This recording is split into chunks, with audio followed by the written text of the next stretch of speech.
আসসালামু আলাইকুম দর্শক, আপনাদের সামনে ভিন্ন রকম একটা জিনিস এনেছি। ভিডিওটা শুরু থেকে শেষ পর্যন্ত দেখবেন, দেখলে ভালো লাগবে। আমি এখন আছি আপনার টাঙ্গাইল ময়মনসিংহের মাঝামাঝি একটা এলাকায়। এখানকার নামে দেখলাম খুব সুন্দর একটি সিস্টেম। এই যে আমার ক্যামেরার সামনে দেখতেছেন,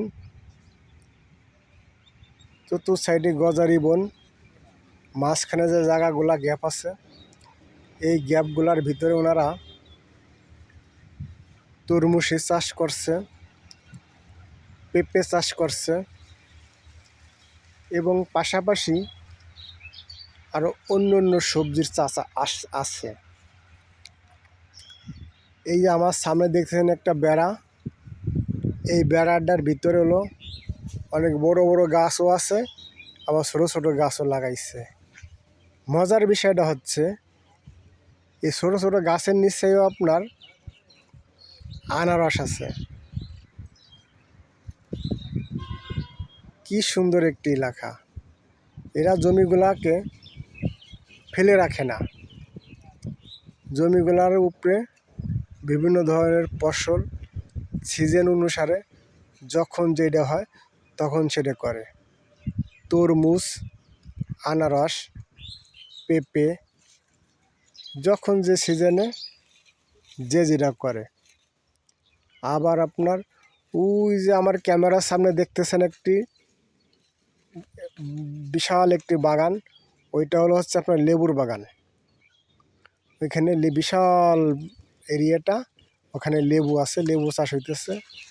বাংলাদেশ থেকে এই লেবুগুলো আপনার বিভিন্ন রাষ্ট্র যাইতেছে। এখন আমাদের বাংলাদেশ থেকে কাঁচামালগুলো বিভিন্ন রাষ্ট্রে যাইতেছে। আপনারা যারা ব্যবসা করতে ইচ্ছুক, আপনারা বিভিন্ন জায়গার থেকে কিছু জায়গা লিজ নিয়ে আপনারা অনেক কিছু করতে পারবেন। যদি আপনার ইচ্ছা থাকলে আপনার অনেক কিছুই করা সম্ভব। বাংলাদেশে বিজনেস কিছু জায়গা লিজ নেবেন, লিজ নিয়ে লেবুর বাগান করতে পারবেন, আনারসের বাগান করতে পারবেন, বিভিন্ন কিছু করতে পারবেন। সবই করা সম্ভব যদি আপনার ইচ্ছুক থাকে। এই জায়গাগুলা ফসল হওয়ার উপযুক্ত জায়গা। কি সুন্দর পরিবেশটা, একদম নিরিবিলি। আসসালামু আলাইকুম।